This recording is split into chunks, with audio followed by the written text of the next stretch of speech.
If you've ever wondered what it truly felt like to live inside history, not the battles or the kings, but the ordinary hours between, you're in the right place. Welcome to another POV. Consider subscribing if you'd like to stay. The darkness before dawn is not quiet. That is the first thing you learn. It comes in layers. The distant stamp of horses shifting weight on packed earth, the low creak of leather being drawn tight over wooden frames, the muffled exchange of two men arguing in a dialect you only half understand. Somewhere behind the row of tents to your left, someone is coughing. A slow, persistent cough that has been going on for 3 days now, and you have stopped thinking about what it means. There is no room in the morning for that kind of thinking. You rise before the light has fully committed to the sky.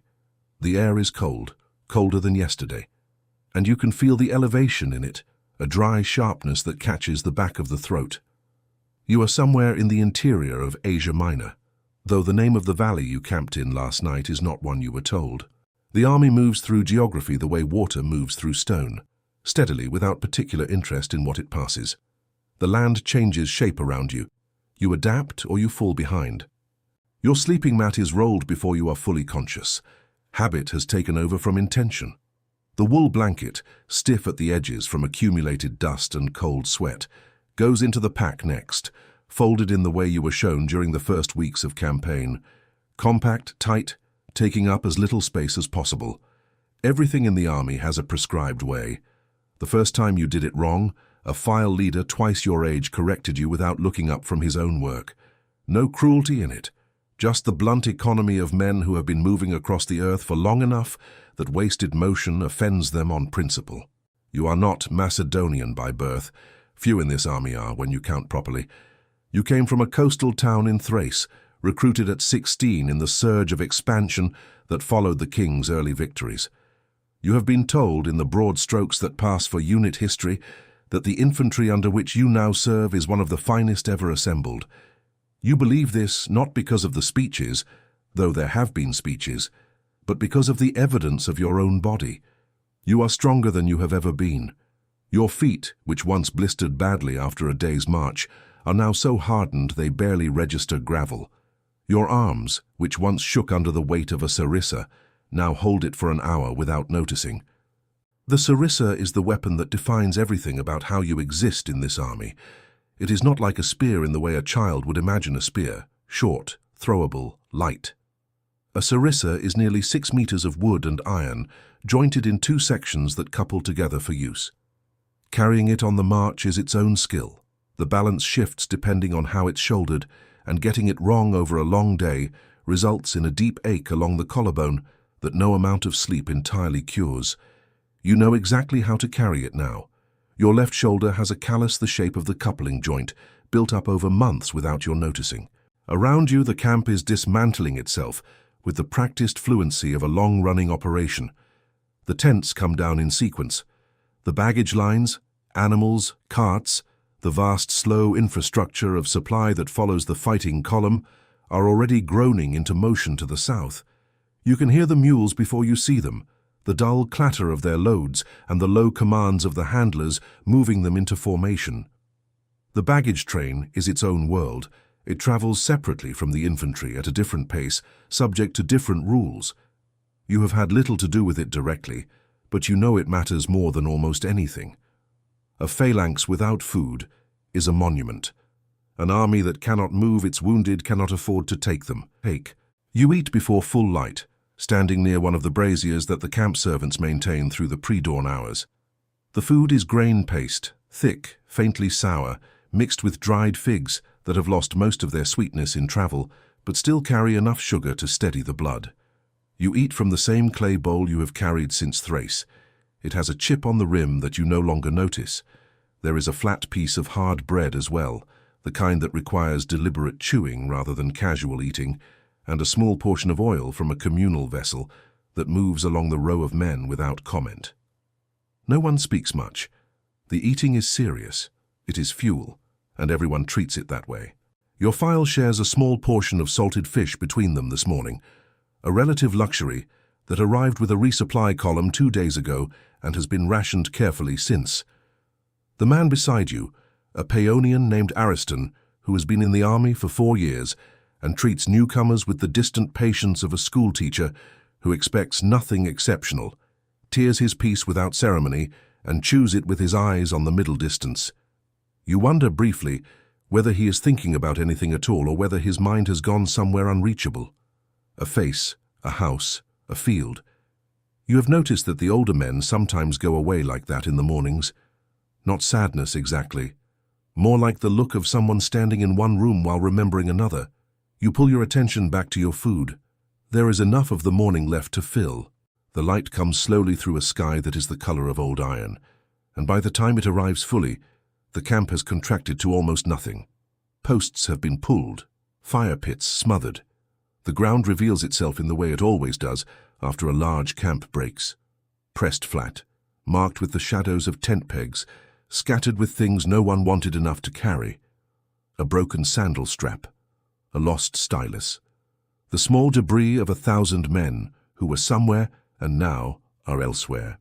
You fall into your position in the column with the mechanical ease of someone who has done this enough times that the body knows the way without instruction. 8 men across, arranged by file, the sarissas rising as the column forms, a slow forest of iron-tipped wood assembling itself out of the dust. From ground level it is not impressive. You are simply one man in a line of men, your shoulder close enough to the man beside you that you can feel the warmth radiating off his cloak. From above, from some imagined height where you have never stood, it must look like something else entirely. You try not to think about this too often. There is something dizzying about it, the thought that your individual body is part of a shape that large, a shape designed by men who understood war as geometry. The column begins to move. The pace is set by the officers at the front, and it filters back through the ranks like a slow wave, each man adjusting until the rhythm is shared. You take your first steps of the day. The ground is hard and slightly uneven, and there is a stone, just one, at an angle that catches the outside of your right foot through the sole of your sandal. A small pain. You adjust your step and it is gone. The day has begun. You have learned to read the ground ahead the way you once read weather coming off the sea near your home, by looking at how the men in front of you are moving. If the pace slows and the shoulders tighten, there is something underfoot. Loose shale, a dry streambed, ground that has been churned by rain into something unreliable. If the column widens slightly without command, there is an obstacle being skirted, a ditch or a boulder, or the remains of something that once crossed the path and never finished doing so. You adjust without thinking. The column has its own language, and you have become fluent in it over many months. This morning the ground holds. It is pale and compacted, a plateau surface broken only by low scrub, and occasional outcroppings of grey stone that catch the early light and throw it back without warmth. The horizon is flat in 3 directions and hilled in 1, and the hills are the direction you are going. You can already see faintly the way the column ahead begins to angle upward, where the terrain changes. You file that away. Uphill in the afternoon is harder than uphill in the morning. Uphill in the afternoon with full gear and 8 hours already in the legs is something else.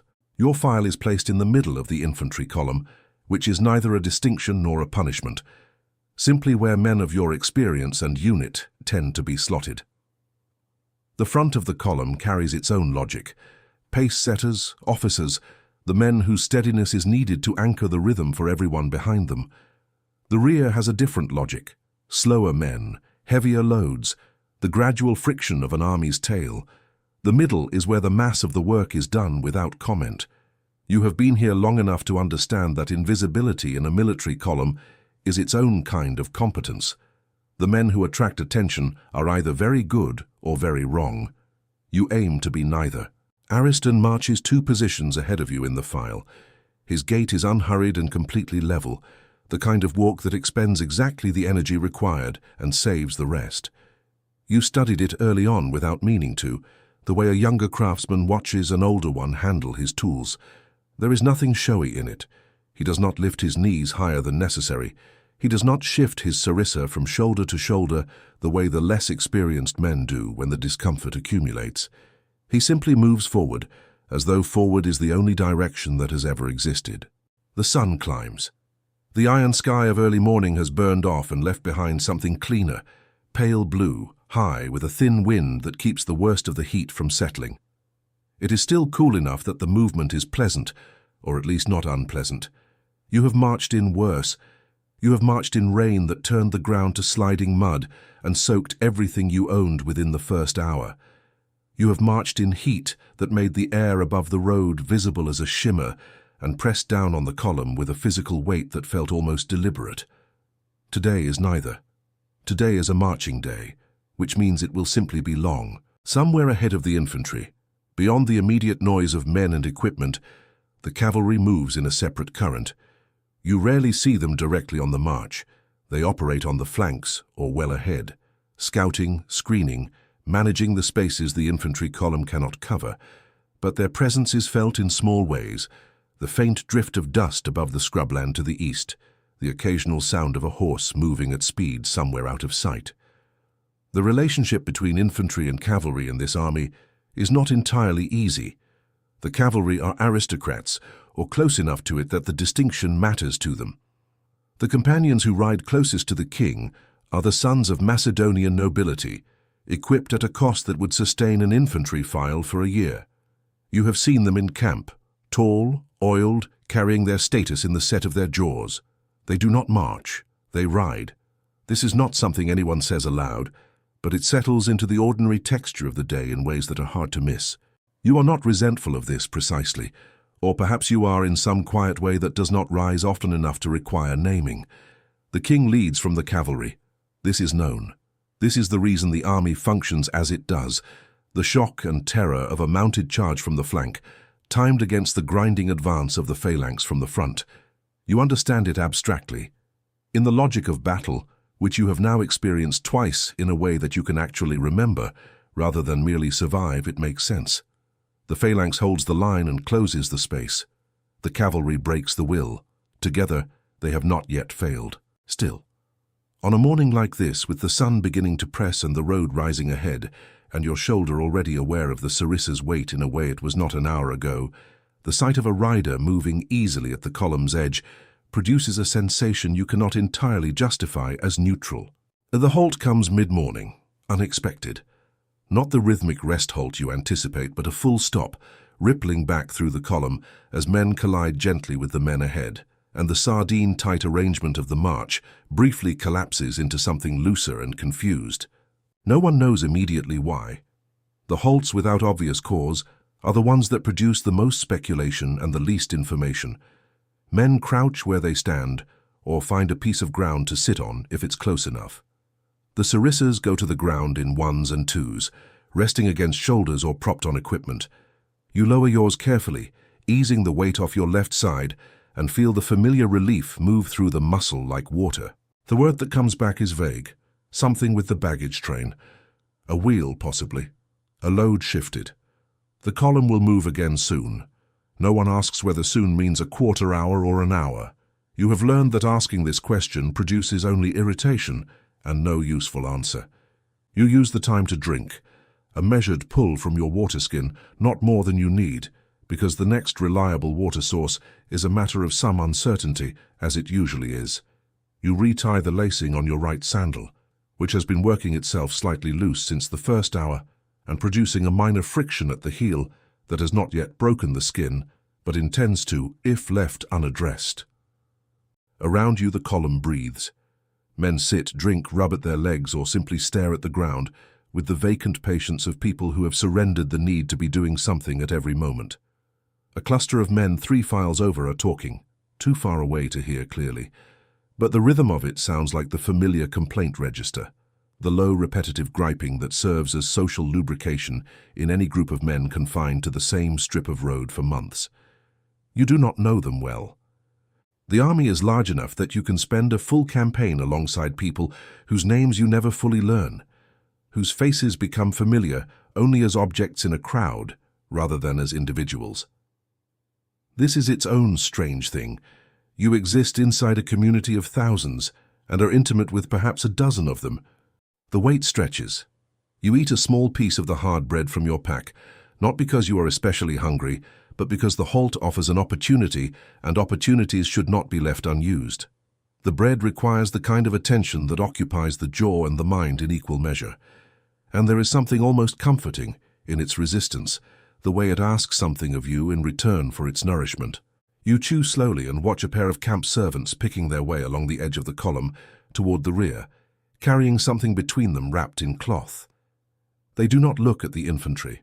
They move with the focused purpose of people embedded in their own separate logistics, their own separate world running alongside yours, without quite intersecting. When the column finally moves again, the transition is seamless. The compression wave of men rising and reorganizing passes from front to back, and you are on your feet and moving before you have consciously decided to be. The rhythm picks up. The road levels and then descends slightly, which is better, and the hills ahead seem fractionally closer, though you know from experience that terrain lies about distance in ways that are almost personal. The column stretches back behind you further than you can see, disappearing in its own dust. Ahead it vanishes around a long curve in the ground, following a contour line that someone at the front decided was the most efficient path. You are somewhere in the middle of all of this, moving, present. Your feet finding the road, your shoulder bearing the weight, the sound of 10,000 men moving through dry country filling the air around you like a kind of weather. It comes with intention, a series of commands that pass through the column in descending register, officer to file leader to rank, until the whole apparatus slows and folds itself into rest with the practiced ease of something done daily for years. You have come down from the high plateau and into a shallow valley where a stream runs narrow but reliable between two bands of pale stone. The ground here is softer underfoot, and there are a few scraggly trees along the water's edge that offer something approximating shade without quite delivering it. Men move toward the stream in the organized way that water access requires, units rotating through, no crowding at the bank. The rules enforced not by shouting but by the pressure of shared understanding. Everyone needs it. Everyone gets their turn. You fill your water skin and drink properly for the first time today, crouching at the edge of the stream where the current is clearest. The water is cold enough to feel shocking against the throat after hours of dust and dry air. You resist the urge to drink too fast. One of the older men in your unit, a Macedonian from the Western Highlands named Perdiccas, who has been on campaign since the beginning and carries that history in the particular economy of everything he does, told you in your first weeks that men who drink too fast at midday halts are the ones who cramp in the afternoon. You believed him then. You have seen it proven enough times since. The food at midday is simple and eaten mostly in silence. Grain paste again, cold now, supplemented by dried olives that have the concentrated saltiness of something that has been sitting in brine for a long time. A small amount of cheese, hard and close-grained, cut into portions with a knife that one of your file mates keeps sharper than anyone else's. You sit on a flat stone near the water and eat with your back to the sun, which has reached its highest point and is pressing down with a directness that the morning's thin wind no longer does much to deflect. The heat is not punishing, but it is present. It sits on your shoulders alongside the memory of the sarissa. Nearby, two men from an adjacent file are resoling a sandal using a piece of spare leather and a short bone awl. It is a methodical operation, conducted with the concentrated focus of a small repair that, if not done correctly now, will become a significant problem in 3 days. You watch them without meaning to, the way the leather is dampened first to make it workable, the way the awl is angled rather than driven straight, the way the finished edge is pressed flat with the thumbnail. Small competencies accumulated over a life of necessity. The army is full of men who know how to do things, not grand things, useful things, how to start a fire in wet conditions, how to lash a broken pole so it will hold for one more day, how to read a man's face across the line and know whether he is going to hold or whether he is already somewhere else in his mind. The afternoon will be harder than the morning. This is not spoken aloud, but is understood by everyone sitting in that shallow valley, eating their olives, resting their feet on the cool stone near the water. The hills ahead are not dramatic. This is not mountain terrain, but the ground rises steadily and the column will be moving into the sun's angle for most of it. Your legs, which feel functional now during rest, will begin to register the morning's work within the first quarter hour of marching again. This is the arithmetic of a long campaign. Each day's accumulation is not fully erased by sleep. and the body keeps its own running total in ways that the mind can ignore only partially and only for so long. You are thinking about this, about the slow mathematics of fatigue, when Ariston sits down on the stone beside you without invitation or preamble. He eats for a moment without speaking. Then, not looking at you, he says that you've been favoring your right foot since the mid-morning halt. His voice is flat, informational, the way a man comments on weather. You tell him it's the sandal lacing. He says nothing to this. After a moment he reaches into his pack and produces a small strip of tanned hide, perhaps the length of a hand, and sets it on the stone between you. He goes back to eating. You look at the leather and understand that this is the entirety of the exchange. No elaboration will be offered, and none is expected. You are more grateful than you could easily explain. Not for the leather precisely, though the leather is useful, for the noticing, for the fact that someone in the press of 10,000 men moving across a continent had observed the small adjustment in your gait and registered it as something worth addressing. There is a warmth in this that you don't examine too carefully, because the afternoon is coming, and sentiment is not a thing this army has much infrastructure for. You fold the leather strip and work it into the lacing at your heel and retie the sandal. The difference is immediate and small and sufficient. The halt ends with the same compressed efficiency with which it began. Men rise, reassemble, take up their weapons. The column reforms from the valley floor upward, file by file, until the shape of the army is restored and moving again. You step back into your position with the leather now firm against your heel and the water fresh in your body and the afternoon ahead of you like a door you are about to open. The work of the march in the afternoon hours is interior. The body moves because it has been trained to move, and the mind finds its own paths through the hours. You think sometimes about Thrace, though not in the way you thought about it in the early months of campaign, when the thinking had an ache in it, a pull. Now the memories arrive more neutrally, like objects set on a shelf. Your mother's hands working dough at the low table by the window, the particular quality of winter light in the town square, the sound of your older brother splitting wood behind the house in the cold mornings. These things are real. They exist somewhere, continuing without you, following their own rhythms in a world you have moved very far from. But they do not destabilize you the way they once did. You have become, slowly and without noticing the moment it happened, more here than there. The phalanx as a formation is not something you experience from the outside. From the inside it is pure proximity. The man to your left, the man to your right, the man ahead and the man behind.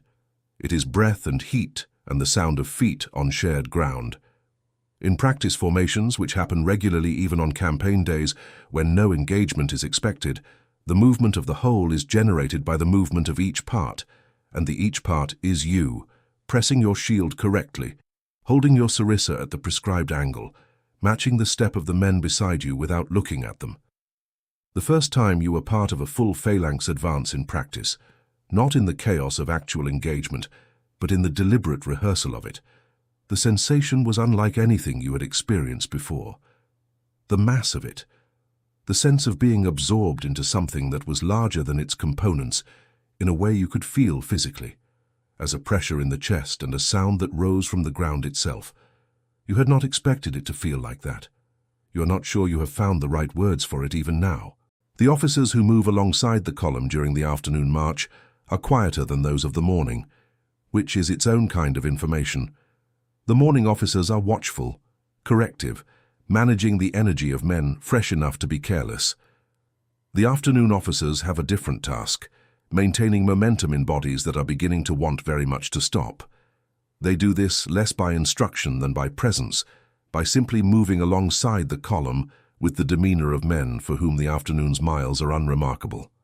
It works, mostly. The performance of ease is its own form of command. You pass through a section of road, if road it can be called since it is more a path worn into the earth by previous travelers, that runs close to the ruins of something.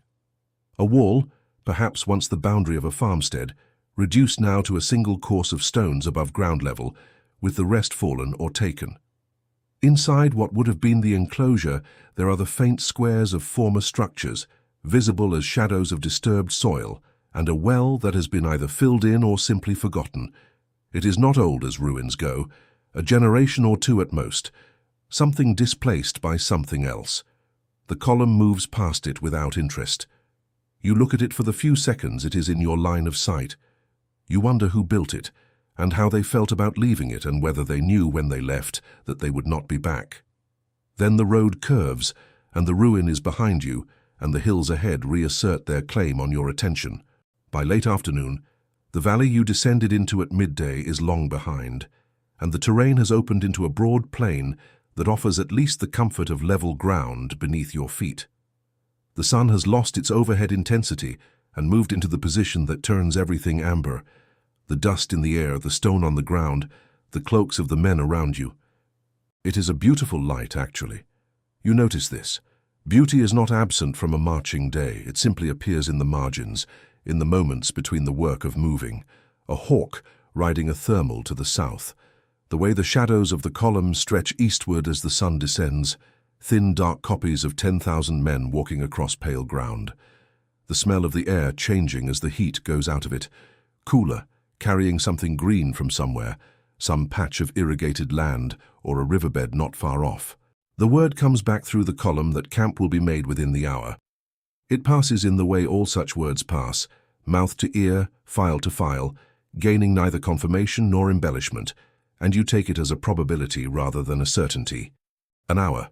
Your body performs its own rapid calculation. An hour is possible. An hour is within the range of things currently available to you. You adjust your grip on the sarissa, which has shifted slightly in the last mile, and set your eyes on the plain ahead, where the light is going gold and the dust of the army's passage rises and spreads in the cooling air like something being released. Not through sight. The ground ahead is still open and unmarked, but through the activity that precedes it, the engineers and advance parties who move well ahead of the main column to select ground, measure it, peg it, divide it into the sections that will become streets and units, and the invisible civic geometry of a temporary city. By the time the infantry column arrives, the framework already exists. You walk into a space that has been decided for you, and your place within it has been decided too. There is something in this that could feel diminishing if you let it. You have learned not to let it. The process of making camp is not rest. That is the misunderstanding a man makes only once. The marching stops, yes, and the sarissa goes down, but what follows is an hour or more of directed labor, digging, hauling, assembling, that requires what remains of the afternoon's reserves. The camp must be fortified. This is not optional, and it is not performed at a reduced standard because the men are tired. Every night's camp, regardless of where the army is or how safe the surrounding country is assessed to be, goes up with the same methodology. A rectangular perimeter, a ditch of prescribed depth, a rampart of piled earth reinforced with the turf cut from the ditch, and a palisade of stakes that every infantryman carries as part of his standard load. The stakes are among the things you resented most in your first months. They are heavy in a way that accumulates over a long march, dense wood cut to points at both ends, 3 or 4 to a man. They are not glamorous equipment. They are entirely necessary. You dig alongside the men of your file, working a section of the ditch perimeter, assigned by the engineers who move along the line with the quiet authority of men measuring outcomes rather than supervising effort. The ground here is cooperative, softer than yesterday's campsite, with a clay layer beneath the topsoil that holds its shape once cut. Your mattock finds its rhythm. This, too, is a trained movement, a specific swing and angle that removes the most material with the least wasted motion, and you have been doing it long enough that your body knows the sequence without instruction. Sweat runs back into your hair, and the muscles between your shoulder blades begin to report their dissatisfaction. You ignore them. Everyone is digging. The dissatisfaction is shared, and therefore, in some functional sense, irrelevant. Perdiccas is working 2 positions down from you, and despite having been on campaign since the beginning, since the crossing into Asia, which now seems to you almost mythological in its distance, he digs with no visible diminishment in his rate or quality. You have watched him often enough to understand that this is not effort, it is economy. He has found the minimum effective motion for every task and committed to it so thoroughly that there is nothing left to tire. You are still learning this. You feel it in the comparison. Your swing has a slight overextension at the top, a small waist that compounds over an hour into something your back notices. You correct it mid-dig, and the next dozen strokes are marginally better. The ditch takes the shape it needs to take. The earth goes to the rampart. The stakes go into the rampart at their prescribed angle. The camp assembles itself around you from nothing into something habitable. In the span of time, it takes the sun to descend from late afternoon to the first suggestion of dusk. You have watched this happen dozens of times now, and it still carries a faint quality of the unlikely. This capacity to manufacture a defended settlement on open ground in a single evening, to produce from a marching column something that functions for the hours of darkness as a city, temporary, repeatable, gone by morning, but real in the meantime. Once the perimeter work is assessed and accepted by the engineers, the internal tasks begin. The tent goes up in the sequence your file has developed over months of repetition. Poles first, then the main fabric, then the securing lines adjusted for the wind direction, which tonight is coming from the northwest, and carries a definite intention of getting colder before it gets better. Your tent is shared between 8 men, which means it is warm at night even when the air outside is not, and means also that it is loud and close, and that privacy is a concept applicable only to the interior of one's own skull. You have made your peace with this. The closeness has its own compensations, warmth being only the most obvious of them. On the worst nights of early campaign, when you were sick and frightened in ways you would not have admitted, the simple fact of bodies nearby was not nothing. The fire goes down in the communal area between tent rows, managed by whoever is assigned cooking rotation that evening. Tonight, it is not you, which is a minor fortune. You use the time to attend to your equipment instead, the maintenance that must be done each evening, regardless of how the body feels about it, because equipment that is not maintained will fail at the moment it is most needed, and that moment tends to arrive without warning. The sarissa coupling is checked for looseness. The iron tip, which took a small knock against a stone sometime in the afternoon, is examined and found uncompromised. Your shield, a round aspis, faced with bronze that has long since lost any decorative finish it might once have had, and now displays only the honest record of use, is checked for rim damage and wiped down. The inside grip is retightened, where one of the leather loops has been stretching gradually for a week. You have been meaning to address this for 3 days. Tonight you do it. The evening meal arrives with the smell before anything else. Grain porridge again, but cooked this time, with something added that gives it a faint animal richness, likely a small amount of salt pork from the resupply. The portions are ladled out by the man on rotation, with the focused impartiality of someone who knows exactly how many portions there are and how many men are waiting. You eat sitting cross-legged near the fire, the bowl warm in your hands in a way that is one of the simple and genuine pleasures available to you at the end of a day like this. The heat of it, moving through the palms and into the wrists, the smell of the food and the wood smoke and the cooling air all mixed together into something that is the specific smell of camp in the evening, which you could now identify in darkness, a smell that has become, without your having intended it, something like home. The talk around the fire is the talk of men who have spent their energy and are replenishing it.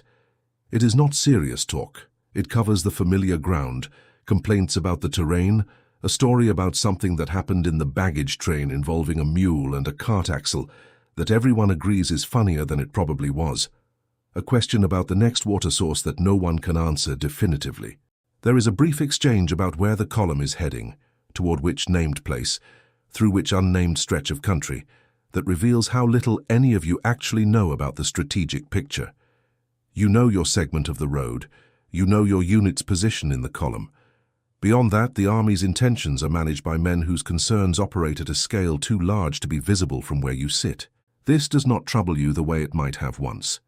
You came into this army with the ordinary curiosity of a young man who wanted to understand what he was part of, where it was going, what it would mean. These questions have not been answered. They have simply become less urgent. What you are part of is immediate and physical and present. The road, the ditch, the fire, the man across from you tearing bread. Whatever it means will be decided later by people with the perspective and the distance to decide such things. For now, there is the porridge and the warmth and the long articulate ache of a body that has moved all day and is finally allowed to stop. From elsewhere in the camp, carried on the northwest wind, comes the sound of the king's camp. His own fires, his own retinue, the companion cavalry who orbit his presence like attendants to a secondary sun. You cannot see it from here. The camp is large enough that his section of it is beyond the visible range of your fire. But you know the general direction, and occasionally on still evenings you have heard, faintly, the sound of voices raised in something that might be celebration, or might simply be men of a different kind finishing their day at a different register. Tonight, the wind takes it before it fully arrives, reducing it to a suggestion, and then to nothing. Perdiccas, sitting to your right, has gone quiet in the way he goes quiet each evening, not withdrawn, simply complete. He has finished eating. He has finished talking. His eyes are on the fire in the particular way that indicates the conversation, if there is to be one, must come from somewhere else. You think about asking him something you have been carrying for several days, a question about one of the unit's older practices, a formation detail that was mentioned in a drill and not fully explained. You decide against it, not because he would refuse to answer, but because the evening has a quality right now that discourages the informational. The fire is doing what fires do. The camp is settling. Somewhere beyond the palisade, an insect is making its sound in the cooling grass, and another joins it, and soon they are a chorus that covers the near distance in a kind of texture. You become aware, sitting there, of your own hands resting on your knees. The knuckles are more prominent than they were a year ago. The skin across the back of the right hand carries a thin scar from a training accident 3 months back, a slip during a close-quarters drill that brought someone else's equipment briefly into contact with your own. It bled more than it needed to, and healed faster than you expected, and left behind this pale line that you sometimes notice when the light is right, as it is now, the firelight moving across it. You are not the same body you were. This is simply true. The campaign has done its work on you the way work does, through accumulation, through repetition, through the slow revision of what your body is capable of and what it remembers as ordinary. The fire drops. Someone adds wood without being asked. The talk resumes in a lower register, more personal, the kind of conversation that requires the cover of near darkness to happen at all. Someone asks about families. The question falls into the group, and each man handles it in his own way, briefly, carefully, with the particular delicacy of people touching something that matters more than they want to demonstrate. You say something small and true about your mother. The man across from you nods. That is the whole of it. Later, when the fire has dropped to embers and the camp is making its night sounds, the measured calls of the sentries at the palisade, the distant low complaint of a horse, the wind moving through the tent fabric with a sound like water, you lie on your mat in the dark and listen to the breathing of 7 men. Some of them are already asleep. The breathing has that specific weight to it, deep and uncomplicated, the sound of bodies that have used everything they had and let go of the remainder. You are nearly there yourself. The mat is hard. It is exactly hard enough. The blanket covers your shoulders, and you pull it slightly higher. Tomorrow the column moves again, the same direction, the same road or one that resembles it, the same weight, the same dust, the same arithmetic of miles converting into something you cannot yet see, but are moving steadily toward. You know this the way you know your own pulse, not thought, simply present. The knowledge settles over you without drama, and you let it. Outside, the sentries make their rounds. Their footsteps trace the perimeter of the camp in the darkness, the same path every hour, the sound of it fading and returning like a tide. You close your eyes. The insect chorus continues beyond the palisade, indifferent to armies and marching and the long distances between where a person started and where they find themselves now. You breathe once, slowly. The camp holds. It comes in layers, interrupted by the sentry rotation that pulls one man from the tent every few hours and returns a different one, cold and quiet, easing back onto his mat with the careful movements of someone trying not to disturb what the darkness has assembled. You surface and submerge through the night in a way that is different from the sleep of your earlier life, lighter, more alert at its edges, some part of you remaining proximate to waking even in the deepest hours. You did not choose this. It developed on its own the way all the body's adaptations have developed, in response to a world that occasionally requires you to be ready before you are ready. Sometime in the deep middle of the night, you wake fully without knowing why. The tent is dark and warm with the breath of 7 men. The wind has dropped. Outside, the camp is in its quietest register, the sentry's footsteps somewhere on the far perimeter, the low sound of a horse shifting in the lines, nothing else. You lie still and let your attention move outward and find nothing requiring it. No alarm, no change in the texture of the darkness. Whatever woke you was internal then. Some private signal from the body or the mind that presented itself and then withdrew before you could identify it. You lie on your back and look at nothing. The tent fabric above you is invisible in the darkness, but you know its shape, the way it peaks at the central pole and descends to the edges, the small movements it makes in residual wind. You have stared at it on enough sleepless stretches to know it the way you know the inside of your own hands. Outside this fabric is the camp. Outside the camp is the ditch and the rampart and the palisade. Outside that is open country, and beyond the open country is more country. And beyond that is the rest of this continent, which you are slowly, footstep by footstep, crossing. The scale of it, when you allow yourself to feel it rather than simply know it, produces a sensation somewhere between awe and something quieter and harder to name. Not fear exactly, more like the feeling of standing at the edge of something very large and understanding, for a moment, how small the point of your own standing is. You think about the ruins you passed in the afternoon. The fallen wall, the filled well, the shadow shapes of former rooms pressed into the earth. Someone built that, someone maintained it, argued within it, slept beneath its roof, through seasons you will never count. And now it is passed by 10,000 men without a second glance, and will be passed by 10,000 more, and eventually even the shadows of it in the soil will be pressed out by weather and time and the indifferent weight of what comes after. You are not sure why this particular thought has followed you into the night. Perhaps it is only tiredness arranging the mind's furniture in unfamiliar ways.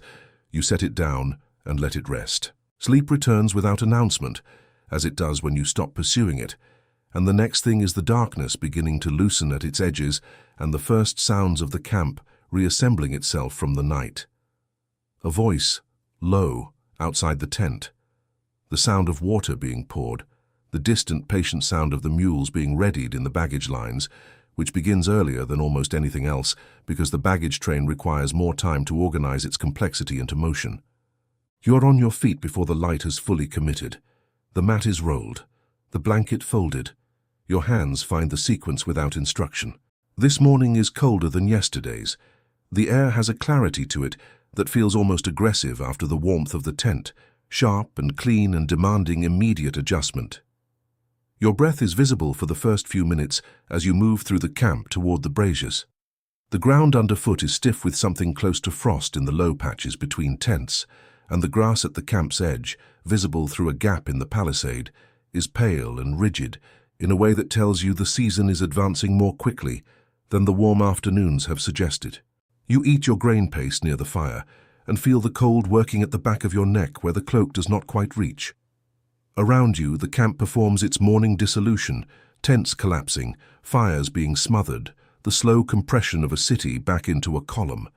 The engineers have already marked the fill points for the ditch sections, and a crew is working on them at the far end of the perimeter, the sound of their shovels carrying clearly in the cold air.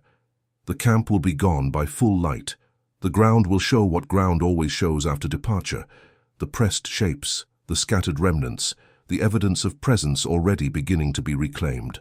Ariston is crouching near the fire when you return to your tent area to collect your pack, and he is doing something with a piece of cord and a tent pin that requires more attention than it seems to warrant. You watch him for a moment without interrupting. His face in the early light is entirely still, not peaceful, not troubled, simply present in the way that certain faces are when they believe themselves unobserved. He is older than you by perhaps 15 years, and those years are visible not in any single feature, but in the aggregate, in the way the face has settled into itself with the resignation of something that has stopped trying to be otherwise. You wonder what he thinks about in these moments, whether he thinks about home with the same neutral shelf quality that you have developed, or whether for him the thinking has sharpened again with time rather than softened. You do not ask. The column forms in the cold morning air with the same efficiency as every morning before it, and you find your position and take it, and the sarissa goes to the shoulder where it belongs, and the man to your left settles into his place close enough that you can feel the warmth along your arm, and the man to your right does the same, and you are part of the formation again, the same formation, the same body of which you are one working component among thousands.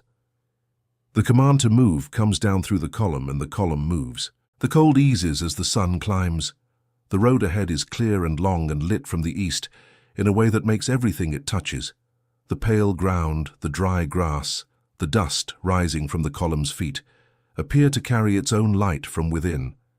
You have seen this before, you see it again now, and it is the same as it was before, and also not quite the same, because you are not quite the same, and the morning is not the morning that came before it, but a new one, continuous with all the others and yet separate in the way each day is separate, carrying its own particular weight and weather and duration. Somewhere ahead the road bends around a low rise and disappears.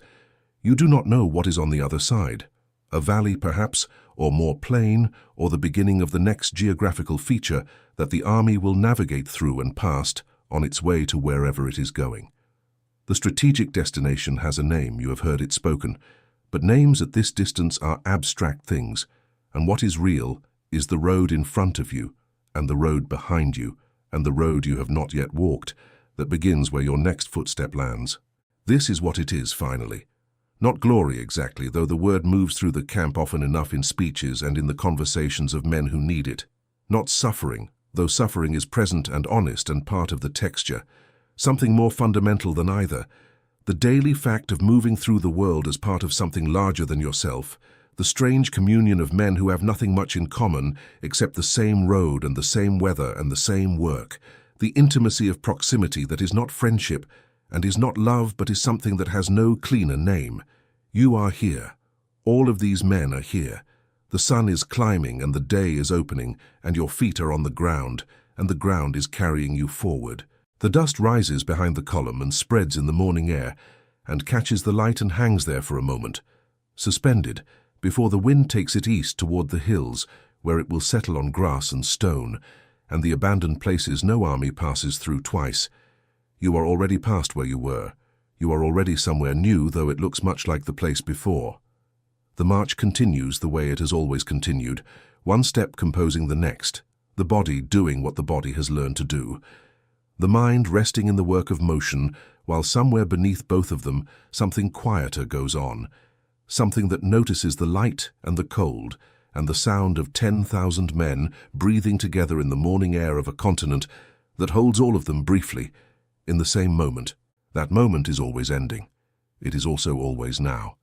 And if you'd like to sit with more of these vanished worlds, to walk other roads, breathe other air, and see history from the inside out, another POV will be here, waiting, with more perspectives still to offer.